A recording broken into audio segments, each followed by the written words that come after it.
Fala pessoal, bem-vindos de volta ao canal e dessa vez eu vou trazer para vocês vazamentos do capítulo 247 de Jujutsu Kaisen. Sim, Jujutsu Kaisen tá ficando cada vez mais irado, meu amigo, e dessa vez estamos aqui com spoilers em primeira mão. Eu sei que eu disse que a série estaria parada por eu acho que haveria um capítulo essa semana. No entanto, quem se importa, né? Vamos ao vazamento. Os spoilers saíram uma semana antes do previsto e conseguimos eles hoje. Agora vamos entrar nesse capítulo incrível. A propósito, o capítulo ele já começa com Sukuna avaliando Higuruma mais do que a espada, o que chamou muita atenção de muita gente aqui. Os olhos de Sukuna eles estão na suspensão e retomada dos efeitos da técnica maldição amaldiçoada de Higuruma, basicamente no fato de que Higuruma está retirando a amplificação de domínio e em seguida alternando para sua técnica amaldiçoada. Ele tem tanto controle sobre sua energia amaldiçoada que Sukuna está muito impressionado. Lógico, Gojo e outros personagens podem fazer coisas assim, mas Higuruma aprendeu isso em um período de 2 meses.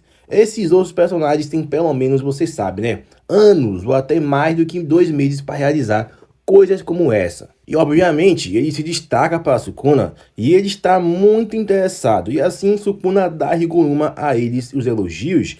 Ele até o reconhece, dizendo: "Você é Higuruma Harumi, não é?"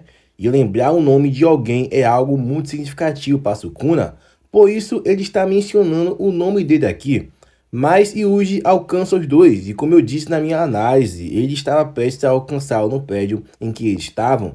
De maneira instantânea, ele é destruído por Sukuna, que aparentemente lançou golpes contra Higuruma, mas esses golpes quase o alcançam. Meu Deus, pessoal, as ilustrações elas estão muito lindas. Então, continuando, Yuji ele tenta socar o Sukuna, mas Sukuna agarra Yuji e desfere cortes furiosos de seu peito. E então, mais uma vez, ele diz algo como: "Você é tão entediante, eu nunca vou me interessar em te encontrar. Apenas vá para algum lugar e morra só lá." E você conhece, né, a dinâmica entre Sukuna e Yuji. Sukuna ele esquiva casualmente da espada de Higuruma e logo depois, enquanto se esquiva, ele desfere uma série de socos no rosto de Higuruma. E então Sukuna recomeça a luta, enviando desmantelar ao Higuruma. E então que diz a Higuruma para se curar agora, pois vemos que o braço direito de Higuruma foi cortado por Sukuna. Pessoal, tá ficando tenso. Mas Sukuna mais uma vez ordena que ele se cure. Como podemos ver, Sukuna está claramente dominando a luta, como todos de nós esperávamos. Mas eu quero dizer que, por mais unilateral que isso pareça, Higuruma ainda tem uma chance. Ele literalmente só precisa tocar Sukuna uma vez, e eu acredito que nossos heróis podem fazer isso acontecer. E é possível. E eu digo isso porque o Gege ele está obviamente fazendo o Sukuna dominar esses caras, porque, mais uma vez, tudo o que eles precisam fazer é tocá-lo uma vez só e a batalha já pode acabar. No entanto, Higuruma pode simplesmente morrer aqui. Sukuna ele corta o braço restante de Higuruma, então pergunta a ele se isso é tudo o que ele tem. Sukuna diz a Higuruma que vai cortar a cabeça dele em seguida, então é melhor ele aprender a usar a reversão logo aqui, a maldição reversa. Depois de dizer isso, Higuruma menciona que vai morrer se não usar a maldição reversa, que é basicamente uma técnica de cura. Sukuna diz algo como: "Vamos, é interessante." Então ele está realmente tentando fazer que o Higuruma cresça como um feiticeiro capaz e um inimigo muito capaz. Sukuna, cara, é um personagem tão fascinante e é muito interessante. Voltamos para o capítulo, enquanto ele diz a si mesmo que deveria morrer após cumprir seu papel, o que essencialmente significa que ele não pode morrer sem apunhalar o Sukuna, e o Sukuna é atacado pelo sangue perfurante do Shoujo. E enquanto Sukuna analisava essa habilidade que pertence ao irmão mais velho do Yuji, as pinturas das mortes, Higuruma consegue aprender a técnica de maldição reversa. E naquele instante, Higuruma regenera seu braço direito e ataca Sukuna. Então sim, lá vamos nós. Higuruma aprendeu a técnica de maldição reversa. O que esse homem não pode fazer, cara? Mas não é apenas isso. A espada executora de Higuruma perfura o braço de Sukuna, mas Sukuna já tinha cortado o pulso antes de Higuruma, antes de perfurá-lo com sua espada. Sukuna então diz que você está no máximo, ok? E em seguida, a gente vê Higuruma gemendo de dor enquanto os golpes de Sukuna começam a aparecer em seu rosto. Justo quando Higuruma é completamente cortado, ele joga sua espada, que Yuji agarra antes de chegar. E atrás de Sukuna, ele a posiciona. Yuji observa enquanto Higuruma cai e ele lembra das últimas palavras dele, a maldição que foi imposta a ele, dizendo que deixarei o resto com você. E aqui vemos as maldições voltando novamente.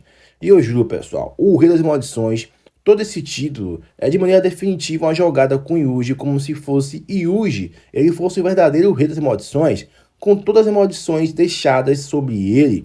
E eu juro, isso seria uma reviravolta e tanto. Enquanto o Yuji ele segura a lâmina do executor de Higuruma, ele procede a apunhalar o Sukuna, dizendo a si mesmo que o papel dele agora é ser o feitor de maldições. Sim, Yuji sendo o cara em que todos confiam é o tema recorrente, e eu adoro demais isso.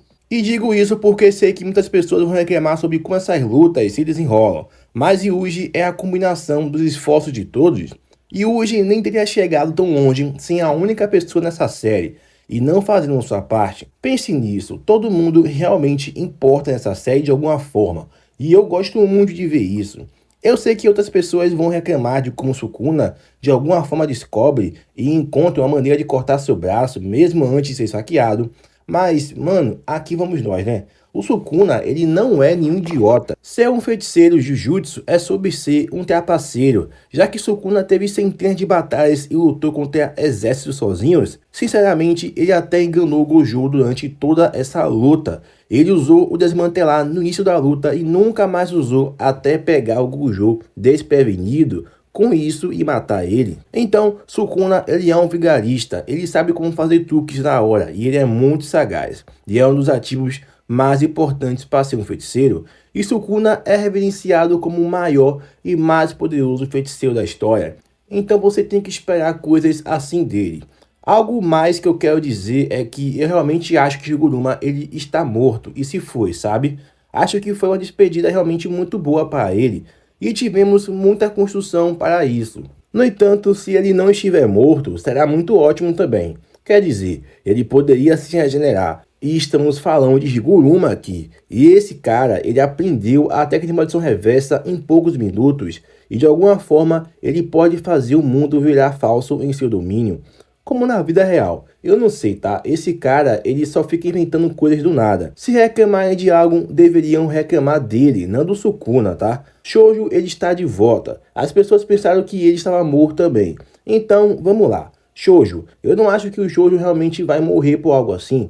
Ele é meio uma maldição, então ele vai levar muito para matar ele. Vemos como o Kenjaku tem pegado no pé de Shoujo toda vez que eles caem. Ok, ele ser empalado não é nada nesse ponto. Ele é praticamente invencível, é como se fosse o Mark Grayson. Por fim, se isso acontecer, se Sukuna foi apunhalado pela lâmina executora, eu sei que disseram que isso vai libertar, mas será que isso realmente vai matar o Sukuna aí depois de libertar o Megumi? Como exatamente isso vai funcionar? Vai matar o corpo que os contém e depois separar eles? Eu quero saber como isso vai acontecer.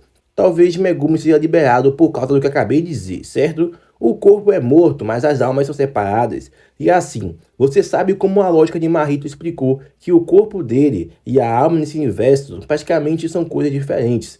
Talvez tenhamos a confirmação da teoria de Kako Mahito sobre qual é a verdadeira conexão entre o corpo e a alma. Se o corpo que contém as ambas almas for morto, é removido, e dividindo-as em duas almas diferentes, teoricamente eles deveriam ter dois corpos diferentes. Não sei ao certo se isso vai acontecer assim. Talvez eu esteja só falando, mas você sabe, né? Uma análise real e revisão real vão sair do próximo capítulo depois. E se você assistiu até aqui, muito obrigado, pessoal. Aguarde o próximo capítulo completo. E com isso dito, nos vemos no próximo vídeo.